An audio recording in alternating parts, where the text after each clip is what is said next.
I'm gonna steal the Declaration of Independence. Welcome back to Millennial Classics, and on this show we talk about the best and most memorable movies, books, and culture-changing events from our generation. I think today is all three. I mean, the culture-changing event is the goddamn election that's happening here. Hillbilly Elegy by JD Vance was a New York Times bestseller.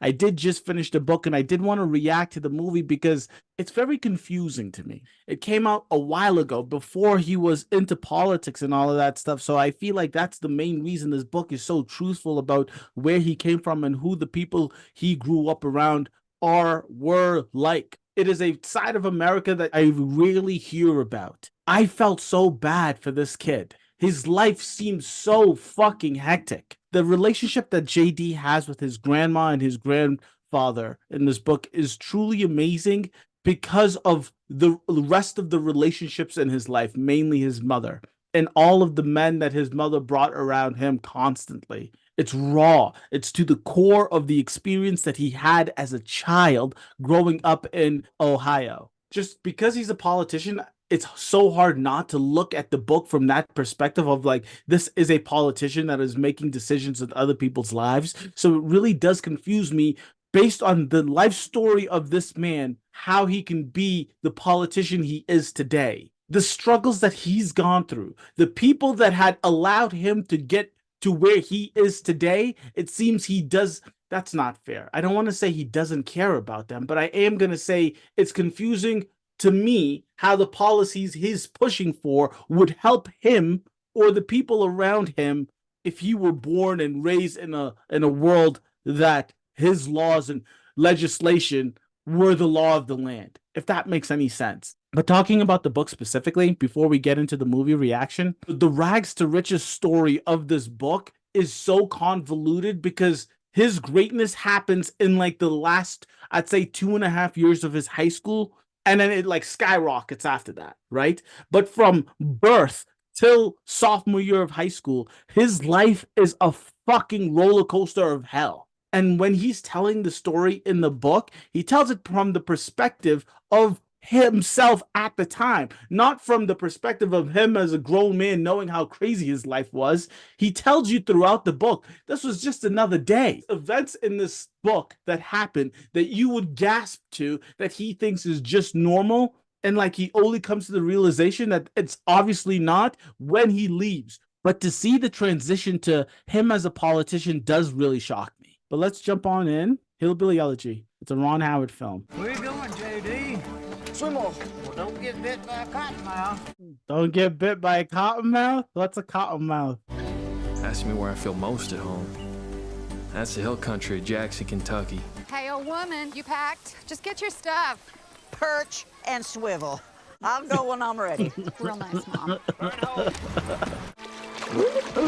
Oh, shit. This is where he feels most at home, remember. That's what he said. Mama and Papa taught me that you never start a fight.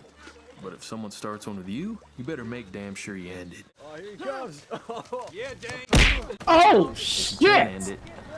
Your people will always have your back. Yeah, eat shit, old man. Oh, God. Get your ass out of here for Clay Paul. Did you tell them dickhead bastards that 3 of them ain't worth one Vance? I told you. Grandma's got a mouth on her. We stay longer. I mean, we're always the first ones to leave. I don't get why you ever left Jackson in the first place. Because when you're knocked up at 13, you get the hell out of Dodge. That's why. That's not the nicest thing to say. Oh, thank God, back to civilization. There's no good mother behind the curtains. Wouldn't spit on her ass if her guts were on fire. God damn. That's his wife. Put it away. Eat it. No. Wait, stop. They're coming. Put it away. They know. They're coming. They know. The cameras. They're gonna take you to the dungeons, Usha. The famous Yale dungeons. Jerk. Stop. I'm happy for JD. Jill, I'm working 3 jobs. I still can't afford $21,000. 3 jobs, working full-time law student. I'm looking for a contingency plan. Have some. Chardonnay or a Sauvignon Blanc? Try the Chardonnay. Remind me, where did you go for undergrad? Ohio State. Plenty of great state schools. Damn. The way they look down on you. I've never been in a situation where the table is set like that. JD? Why are there so many fucking forks? Usha, what am I supposed to do with all these forks? Put your first finger and your thumb together on each hand. D for drink on the right and B for bread on the left. Oh, that's lovely. Now put your hands up to your eyes. Now what? Oh my God, you actually did it. Jesus, Lens, what is it? I'm in a dinner interview thing. It's Mom. Here we go. She's in the hospital. She started using again. Before we continue, in the book, they do talk about this quite a bit. And it's something that you don't think about, even for the folks living the American dream, the folks who go from rags to riches. Yes, you might be the one. You might be the one in your family to make it out of the slums. You might be the one of the family that gets to the Ivy League school. All of the big, expensive, great things.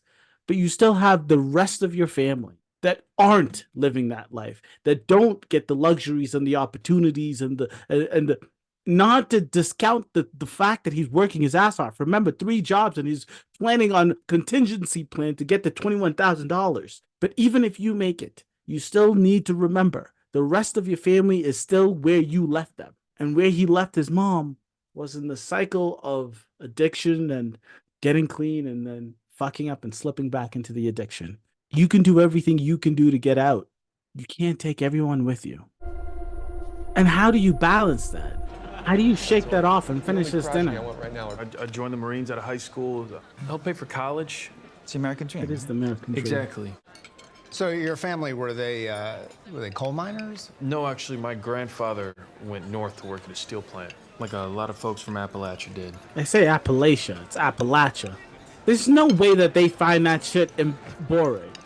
They were actually sort of hillbilly royalty because my papa was related to the guy who started the Hatfield-McCoy feud. Okay. I just saw that miniseries. So what's it like when you go back? It must feel like you're from another planet. Who are all these rednecks? We don't really use that term. Oh, no, yeah, that's not at all what I... It's just, I didn't mean any disrespect. Well, it looks like you failed on that one. God damn it. Like, how do you... How'd it get so bad, Lens? You had to have known. I can't be with her every minute. It's interview week, and if I'm not here, I just... Can you come home? God damn it. This is his way out, but he keeps getting pulled back. Made this one when you were 5 years old. I was 10. Whatever, it's a memory and I'm gonna have it when I'm old. Whatever. Help out with Mama's basket. Get. What do I even put on it? What do you think she'd like? Menthols. Get him! I got him! Get him before he pisses! Bad dog! You are a bad dog! That dog does that again, I'm gonna fucking kill him! You're the one that wanted a dog! That went from 0 to 1,000. I got him! Get it! Ay. How many times have I told you not to be so fucking careless? I'm sorry, You sorry? I'm sorry. Go to your room. Because I don't have the money! Well, why didn't you tell me? You didn't think that was important? No, you stupid bitch! Whew, those two. Never gets old. Never gets old. You need to find a new favorite. Joe Montana's not even playing anymore. It's a 4-time Super Bowl champion, 3-time MVP, You sound like an automaton. 40,551 career passing. Okay. How'd you get so smart? Who do you think it came from?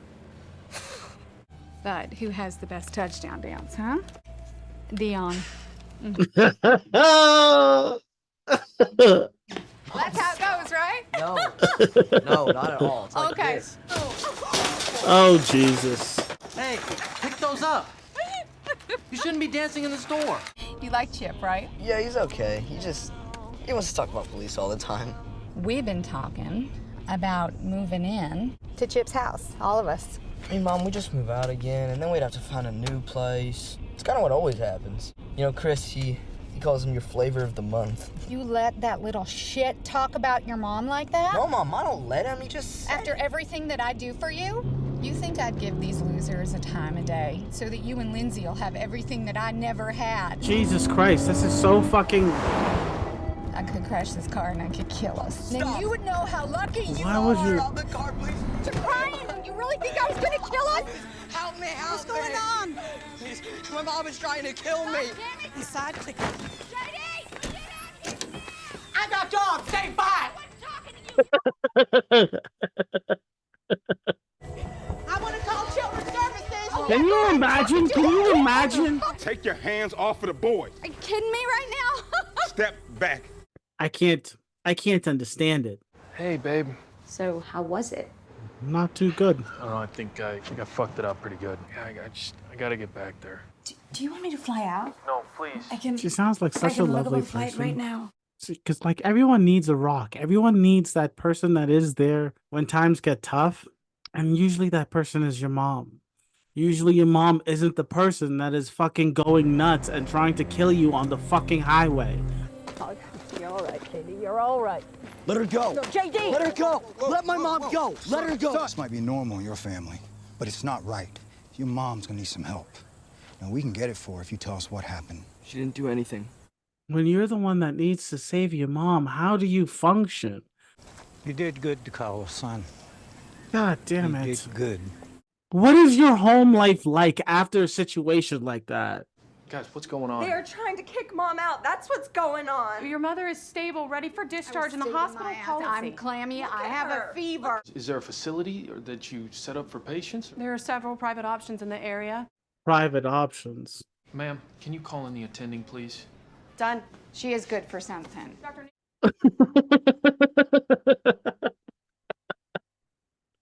I just really only need a place for one night. Unfortunately, we just don't have the beds. You know, she worked at this hospital for years, right? And this is probably where all this shit started with the pain pills and the bullshit. I wish I could help you. So I gotta tell you, this is really tough. I work in the hospital, and it seems as though the folks in the hospital are being quite rough. But you have to understand, when they say they don't have the beds, that means there's someone in the emergency room right now in pain, waiting for a bed. We don't know what that patient's in pain for. We haven't done any scans because we don't have a bed for that patient because his mom is here. Technically, she's able to leave. Yes, she has an addiction problem, but that's a long-term situation you got to take care of outside of the emergent situation, which is the hospital. It really does suck. But there's no right person here. There's no right decision here. I got us till 3. That's what your law school negotiating could get us, was till 3. Oh, let's hear it for Yale. I give you the special treatment, James. You know that. That other one should, I like to see Beverly on her feet. Maybe she's not quite on her feet. Nurse! So what did they do? Well, they fired my ass. What do you think they did? It's just insane to me. There's a special about Monica Lewinsky. I don't want to hear any more of that filth. What's your name of this game? Son of a bitch. Watch your mouth, Jen. I never will. Well, if you don't like it, find some lame-ass loser to play with. Oh my God, you are the worst fucking card player I ever met. Hasta la vista, baby. Hasta la vista, baby. I love that. Everyone in this world is one of 3 kinds. Good Terminator, a bad Terminator, and neutral. Could I be bad? Everyone can be bad. It's always something. JD. It's like just the craziness in this neighborhood is so normal to everybody. We all miss him. Stop acting. This is what I was saying. There has to be something more than just the addiction. Is that a fried bologna sandwich? Fried bologna sandwich? I don't think I've ever had some. Hey, honey, doesn't your friend Sally work over at that rehab? Yeah, you call over there, see if they got anything open. Can you believe someone married this guy? Hell no, are you kidding me? Would you blindfold her or something? Yeah. Listen, let me come. I can stay with your mom and you can come back and interview. It's not the fucking flu, Usha. There's no reason to be getting mad at her. She's trying to help, bro. It's so hard when you're the +1 to a family like that because you're getting blasted. You understand the insanity that your partner's going through, but at the same time, you don't deserve to be cussed at because you're offering your help. And you have to balance that empathy versus I am putting my foot down. You don't get to talk to me like that. His mother did just OD on heroin, right? There's a time and a place. And Usha, I hope I'm pronouncing it right, but I know the end of the story. They end up married, right? I mean, who doesn't? You see him on TV every day. Kudos to her. I brought you this. Just some stuff for you to do while you're in here so you don't get bored. It's a lovely gift. It's a very thoughtful gift. 500 on this one, and then 1,000 on this one. Sorry. 500 on this one. Is that how much it costs? This one? We'll authorize it now, but it won't charge till she's admitted. Okay. And that should be good for the first week. Damn. I'm not a charity case. Do you actually want to be dead, Mom? Or are you just too lazy to try? Oh, I tried! Oh my God. You don't know everything, JD. Well, it didn't start with her. Mom and Aunt Lori, they had it worse than us. You just a dirty mouth! See what happens? Stop it! Oh. Oh. This is your own doing. That's an insane thing to live through. Well, congratulate me, why don't you? I'm a married woman. Aren't you happy for me? Hello. Why didn't you tell anybody? I married Ken, my boss at the dialysis Jesus. center. Oh, kiss my ruby red asshole. When did all this happen? Kiss my ruby red asshole. I've never heard that insult before, and it's actually in the book. But the insanity of your entire family thinking that you're dating and living with someone, and then you come home, say that you're married, and your response to how are you married to this person we see you fight with all the time is, I didn't marry him, I married someone else, is fucking mind-blowing. This is Travis. Travis, this is JD. Settle on in. It's insane to me that that the parents, and they just expect their kids to just be like, all right, new sibling? My dad smokes all the time. What do they do where you come from, Whippets? What's whippets? I've never even heard of that. JD, I've been looking all over for you. Need you to piss in this. Can you imagine asking your kid for clean piss? Emil? God damn it. It is crazy to think that he made it out. You're gonna die. People can die from pneumonia. Are you trying to kill me off? People know. What kind of feather-brained idea is that? Who knows they're gonna die? People do. Native Americans. They're called Indians, like the Cleveland Indians, and they don't know more than other people. They're not magic just because they don't have microwaves. Jesus Christ. Are you guys fucking kidding? You sure he's here? Well, where else would he be? He hasn't worked since 2007. He inherited the top floor of this dump, thinks he's a land baron.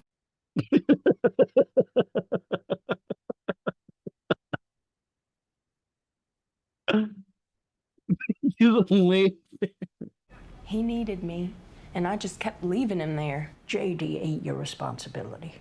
Whose is he? That's the question. Some point, you're gonna have to take responsibility, or someone else is gonna have to step in. What are you gonna do? Get your stuff. Oh, I don't give a rat fart what you're smoking, kid. If you think you're hiding it, honey, you're dumb as a bag of hair. I'm taking him. I don't suppose one of you deadbeats want to help me with my groceries. Which one are you? I'm Louis. Zablocki. That's a Polish name. They like to bury their dead with their asses sticking out of the ground. That way they got a place to park their bikes. 3 years from now, those idiots will be on food stamps or in jail. Well, then who am I supposed to talk to? Talk to yourself. Works for me. God damn! Get out and get that calculator, or don't bother getting back in. You're damn This is the lucky that definition thing of a ain't hard busted. knocks life. If I weren't crippled, I'd get out of this car right now and I'd walk around and I'd smack your head and your ass together. Why do you even want me? Who said I wanted you? Who's gonna take care of this family when I'm gone? That's a lot of pressure to put on a kid. This poor kid, man. Good on you, JD. Good on you. Great, after that you can help me. Guess who got the highest grade on the algebra test? That's so. Yeah.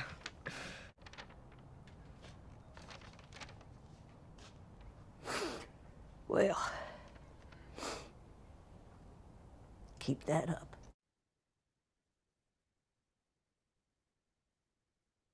Maybe with a little consistency will do, you know. Fucking math test. Mom, I got your food. Mom. No! Christ, Mom! What's wrong with you, Mom? Come on! How the fuck did she get that? Did she just have it all along? Get the syrup. Oh my god, JD, it's not syrup, it's syrup. Syrup.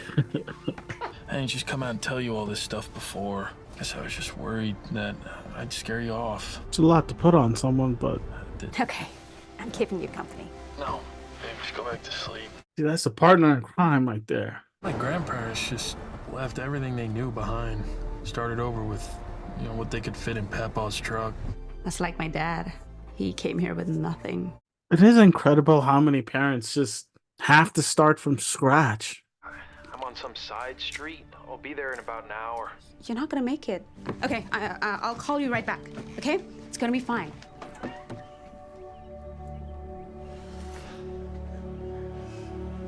Well, that was sweet.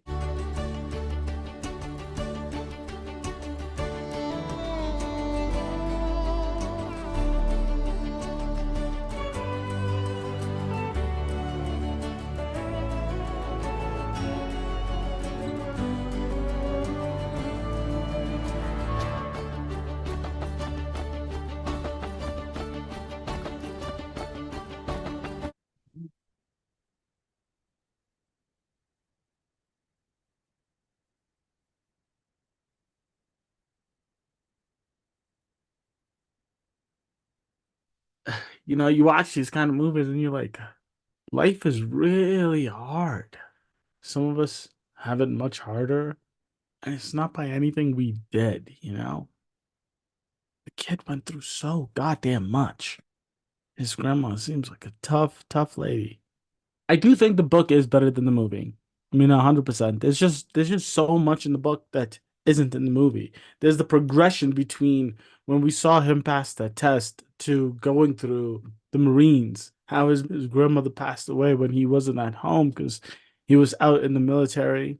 Actually, no, she did die when he was around, but he got the call when she was in the hospital, so he didn't get to say his goodbyes the way he wanted to. In the book, we get to meet Usha at the end, and she's not a constant throughout the book. She really is just at the end, and I can see why they made the movie this way. It just seemed like so many shitty situations. I wish that we had a little bit more because it's not clear to me that someone who's getting D's and F's and missing school and skipping school and getting in trouble breaking shit, it's not clear to me how that person, after getting one good grade on a test in an algebra class in high school, gets to go to Yale. I don't see that path as clearly as it just says yada yada, right? He got a good test grade and yada yada. Now he's at Yale. The difficulty in which it is to get into Yale, I wanted to see that progression. But it is about his life story at home, and it's not supposed to be just about a story of him. That's why the entire time he's at Yale, he has to be going back to the family. So I can understand the decisions they made. There's just some more things that I'd like to see. Like every book that turns into a movie, I'm always asking for more empathy and the sympathy and the pain that you feel for this guy that has lived this life is so deep. And then you see where he is today, and it's so confusing to me. It is so confusing. It is as though that he forgot that this... Who am I to say something like that? I don't know if you forgot. It just doesn't... It's not clear to me the things that he wants for the rest of the country, how those things are going to help the folks that are still in his situation. I think the beauty of this movie and of the book is... When I hear politicians and people talk about the struggles and we want to save poverty and all of these things, I do think it is for everybody, of every race, of every creed, of every gender, of every whatever. Like, I think it is for everybody that is in this country. But the stories that we are told of the folks that are struggling are not commonly the white working class in East Bumfuck, Ohio. We don't hear those stories of the folks from Appalachia. Those are like the forgotten working class, right? So it is, eye-opening to see this portion of America and someone that came from this place make it in such a big way. We do know Obama, south side of Chicago. So we hear that story.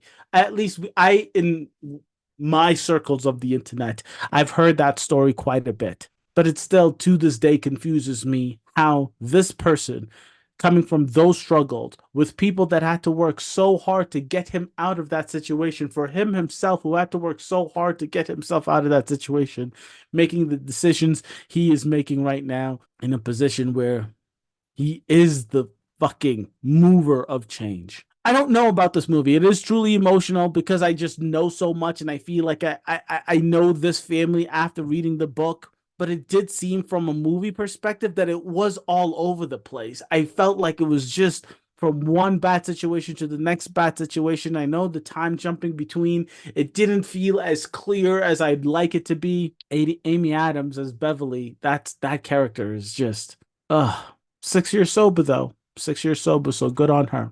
Good on her. And Lindsay, his sister, lovely story, right? She's still in Ohio, in Middletown, but she got out of that hectic, chaotic lifestyle. Until next time, catch you guys on the flip. Deuces.